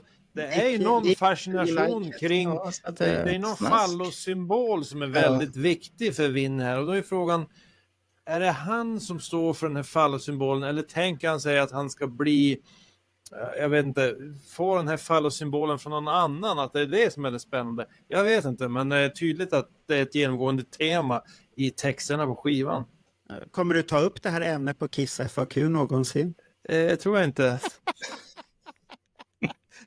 Det blir väldigt svårt ämne på Kiss FAQ. Hälsningar till Julian Gilder. Han kommer få engelsk text på den här så att han kan ju läsa det här och så ställer vi frågan, kommer detta ämne tas upp på Kiss FAQ? Vinnie Vincents texter. Det skulle vara intressant. Daniel, bjud in mig till Kiss FAQ och jag lovar att ta upp det här ämnet. Du kommer vara portad där. Bernt, vi ska ta in det. Vi brukar ta in det en gång per år. Det är som lagom dos, Bernt. Annars blir det överdosering där ute för amerikanerna. Nej, men de gillar Bernt. Det har vi sagt tidigare. Eller Bernt, som man ändrar. Bernie kommer här nu. Jag är den enda som får prata snusk i Kiss FAQ. Jag vet inte om det är bra eller dåligt. Men vad gillar du Bernt då? Nu ska vi inte sitta och hylla oss själva här. I wanna be your victim. Vad gillade Bernt den då? Förlåt, vad sa du för någonting? I wanna be your victim. Nu vill inte jag vara din, men vad gillar du låten? Ja, nu kom kopplingen där. Nu trillade den ner. Nej, jag har skrivit väldigt, väldigt enkelt. Den är totalt intetsägande, helt ointressant. Vilken tur att ni har lagt så mycket tid på den, för det här är allt jag kommer att säga om den. Jag har inte sagt vad jag tyckte. Jag har bara skrivit sådär. Att det är en utfyllnad. Den ger ingenting egentligen. Så att men jag tycker att det är en del sköna riff. Det är som en bra grund. Men återigen begravs det under en massa skräp. Men det roliga är, har ni tänkt på en sak på den här skivan? Att det verkar som allt det här sexet har kommit ut där. Och sen när Back on the Streets så vart han lite lugnare med gitarrspelet. Och han blir lite lugnare. Ja, sen spårar han ju ut sen så småningom. Men han är lite lugnare här ett parti här. På låtarna på B-sidan. Det är lite lugnare, inte det gitarrpickandet till förbannelse med fingrar överallt och sånt här. Så att han kanske har tröttnat eller så har han fått skavsår på fingrarna eller något sånt där. Det är någonting som har hänt. Om man säger så. Ja, så kan det vara. Ja, Baby O.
Vem vill börja? Jag kan börja. Gör det. Sådär. Det är en utfyllnad, säger ingenting. Det enda som jag också kommenterat här, bra gitarrspel. Han är lite lugnare där. Det är inte det här utsvävande, att man hör gitarren, det händer någonting.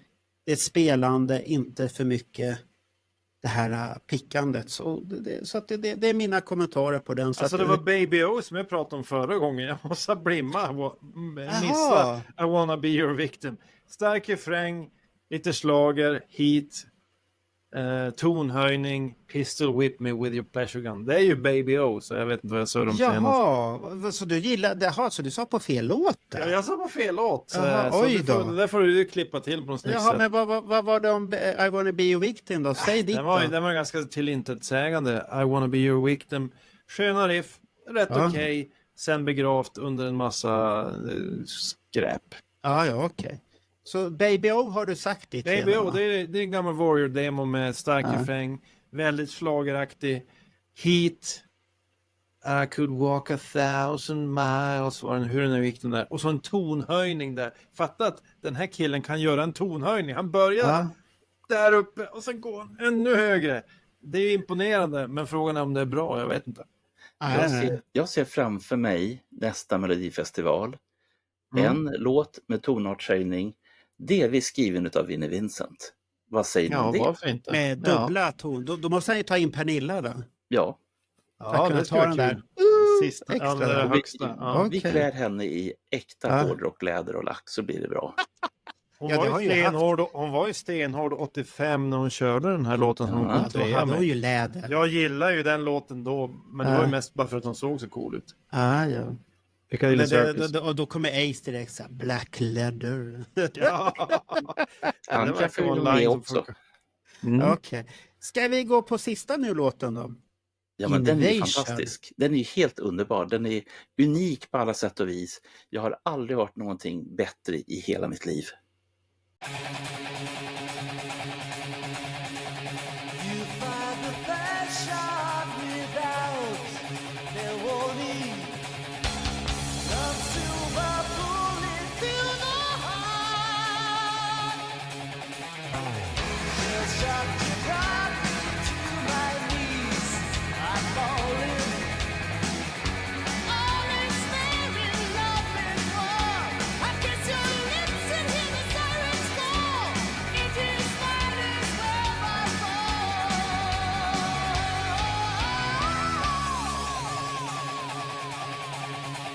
into the battlefield of lust, we thunder like titans crashing through the night.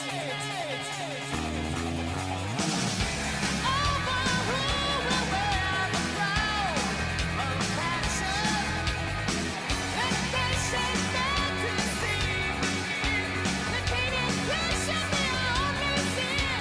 Let heaven's fire burn so deep within.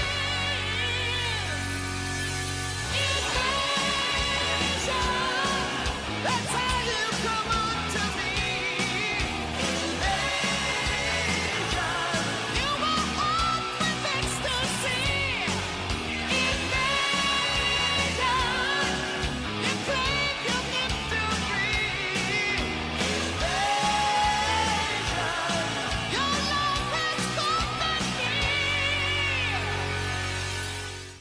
Är du allvarlig nu? Nej, Nej, okej, det är så övertygande. Så, fast jag har skrivit en bra låt, men Ja, jag tyckte också. det är ingen fel på låten, men den tillför ju ingenting. Men själva slutet där. De 3 minuterna med den där loopen där.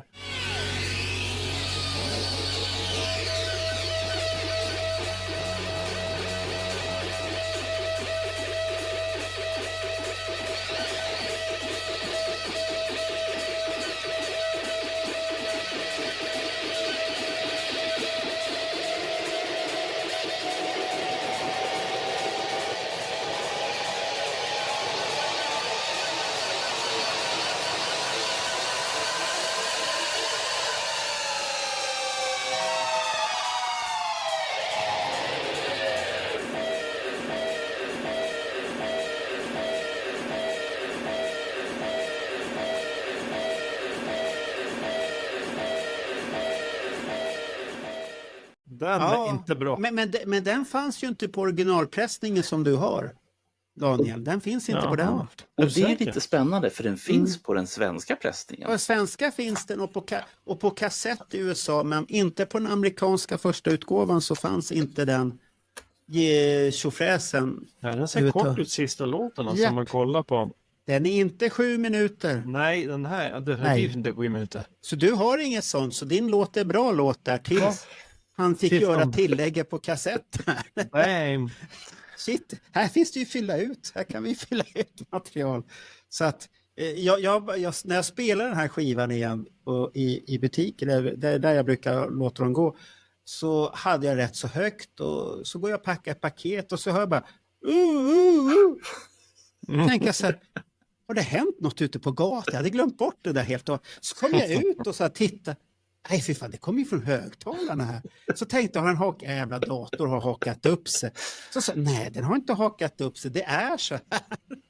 Och jag bara satt och tänkte så här, oj vilken jobbig grej. Så att den är väl häftig på sitt sätt. Att det är väl lite Vincent i ett nötskal det där. Här har ju Robert Fleischman som co-writer på den här. Och jag tycker det är en av de bättre låtarna faktiskt. Bra refräng. Ja, det är ingen fel på det. Bra tempo. Jag gillar den. Men det jag gillar mest, det är att om du lyssnar på refrängen, den går ju så här Invasion och så sjunger han någonting. Invasion. Ja. Och sista gången han sjunger Invasion, då går han ner en oktav. Så han sjunger inte där jättehögt. Så sista svängen på refrängen, den kan man gå och lyssna på. Då låter det okej. Då är han inte där uppe och pressar. Så det tycker jag är det bästa med låten. Att han faktiskt sjunger i ett normalt tonläge. Och sen har en liten mini-Kiss-referens i den här låten också i texten. Jag vet inte om, nu kanske jag läser in saker som inte finns. Men han sjunger ju Lonely Hunter i den här. Som dök upp på Animalize. Den finns ju med här också. Det bara ett is med andra ord. Jag tror att han är väldigt Kiss-inspirerad. Där det känns som att han slängde ju sig in i studion när de spelade in Creatures och sånt här. Så att det är väldigt mycket hang-around på honom där. Ja. Jag tycker det är en bra avslutning på skivan. Men man ska ju ha den här pressningen då som inte ni har. Ja. Men Bert då? Kort. Ja, det är en bättre pressning. Nej, men jag tycker om den här loopen som bara går och går och går. Alltså du gillar den? Går. Jag menar den tillför ju det var någonting. Ju Shoot Full of Love, det bara går och går. Ja. Men ska vi göra en sammanfattning av skivan? Vad sammanfattar ni den? Det är väl en trevlig och fin liten platta där tycker jag. Och nu ger vi inga betyg så att jag tänker inte ge den några betyg. Nej. Men jag får väl citera, det finns ett gäng grabbar som recenserar film. Och de recenserar egentligen bara dåliga filmer, men det slutar alltid med att och så ska vi ge filmen betyg. Så vi ger den 10 av 10. Och det spelar ingen roll hur den är, jag får alltid 10 av 10. Ja. Så att den här får 10 av 10 utav mig. Okej. Och Daniel? Ingen 10 av 10. Men jag tycker att det finns material här som är intressant och bra. Men det låter ju bättre på andra ställen som Warrior och sånt. Största problemet för mig är sången och hans noodling på gitarr. Annars tycker jag att det finns mycket kvalitet på skivan. Men det är liksom begravt under. Kallas det för noodling? Ja, noodling är köp. Aha, det är... Okej, nudelfingrar. Ja. Okej, där ser man. Det hade jag ingen av. Det har jag lärt mig någonting nytt här nu. Jag är så van att prata engelska när jag sitter i en podd så det blir lite fel ibland. Förlåt. Ja, men det är trevligt. Det är internationell podd här. Ja. Så att, okej, vad ska jag säga då? Ja, Vinnie Vincent när den här kom, hade jag förväntat mig någonting annat? Nej, det är en rätt så typisk Vinnie Vincent-skiva vad jag kan tänka mig att den här mannen producerar. Och har man lyssnat på alltihopa och inte bara lyssnat på slutsummeringen så vet man vad jag tycker om Vinnie, att han ska nog inte vara med i ett band. Han ska inte ha ett band, han ska skriva låtar åt andra. Och det funkar inte riktigt det där tycker jag. Så att skivan har sina höjdpunkter men i det hela så funkar det inte riktigt. Och nu när man tittar så här många år tillbaka också så är den ju väldigt tidsanpassad den här skivan. Så att jag kan tänka mig då 86 när den kom, när man köpte den, för det var väl 86 den kom va? Ja, i det här. då när man köpte den så tyckte jag att den var stenhård och det var inte jävla gitarrspel. Och jag accepterade det. Man var naiv och dum. Och nu har jag lärt mig att allt som serveras på ölpubbar är ju inte bra öl. Det finns kvalitetsöl och så finns det blask och så finns det skit. Och det här tillhör väl En dålig öl, en bra öl. en lager. Den säger ingenting, den höjer ingenting. Men nej, det är ingenting speciellt egentligen den här skivan.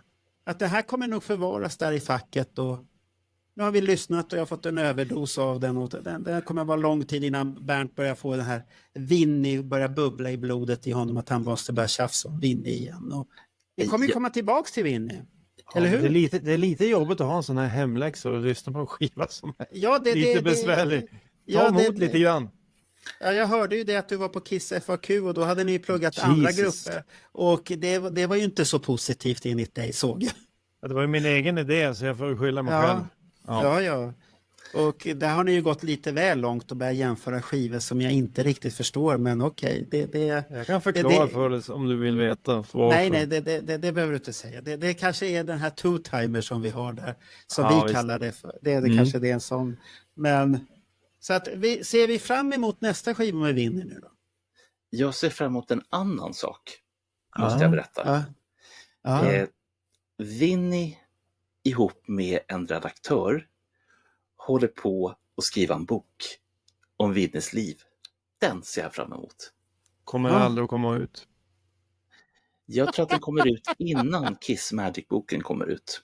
Ja, då finns ju lite förhoppningar. Det kan jag gå med på. Ja. Men jag hoppas det inte är någon så här att man ska investera pengar i det, för det kommer jag inte. Jag har gjort det en gång och jag gör inte om den blåsningen igen nu. Nej. Inte när det inte är seriöst överhuvudtaget och man tar inte uppgiften seriöst. Och då... Men vad var det här andra nyheten som jag skickade till dig? Att det var prat om att den här skivan skulle göras på något nytt sätt. Det var från Freesize. Det var från Freesize of the Coin de hade släppt någonting. Ja, men de släpper ju ifrån sig så mycket konstigt som man inte förstår i alla fall. Ja, okej, det är fluga som har skvallrat någonting igen. Det här sorterar jag ner under... Jag fattar ingenting, det är säkert inget riktigt. Tack. Jaha, det handlar om den här Freesize of the Coin. Den här clickbaits-mappen med Freesize of the Coin. Där hamnade även... Där är mycket clickbaits, om man säger så. Där hamnade även Alive 2 att en viss bror hade varit med och fick plats. Ja. Ska vi stänga byrån för idag och så firar vi påsk här och har det väldigt äggigt. Och hoppas att det inte spårar ur på något eller annat sätt. Bara. Konstig tradition. När vi har lyssnat på de här farliga rocklåtarna här nu så att vi inte går bananas sen. Vi har ju faktiskt en sån här skiva kvar till ett annat tillfälle. Ja, men den är väl inte så här sexig? Det får vi se då. Inte. Det får vi lyssna in oss på. Ja, det får vi lyssna på. Jag har inte det är en helt annan typ av sång i alla fall då. Inte på samma höjder. Nej, kanske en bättre skiva. Så att det kanske passar bättre oss där, men och så kanske Vinny har lugnat ner sitt nudlande, eller vad heter det? Nudging, eller vad det heter. Vad kallades det? Nudling, ja, nudlarna där. Och ni som vill vara med och ligga steget före måste ju lyssna på nästa Vinnie Vincent-skiva för att hänga med. In och lyssna. Jag finns på Spotify. Nej, menar du det? Ja, det finns det. Okej, då tackar vi för det. Allt finns på Spotify, eller Kubus, eller Tidal. Så lycka till. Hej då!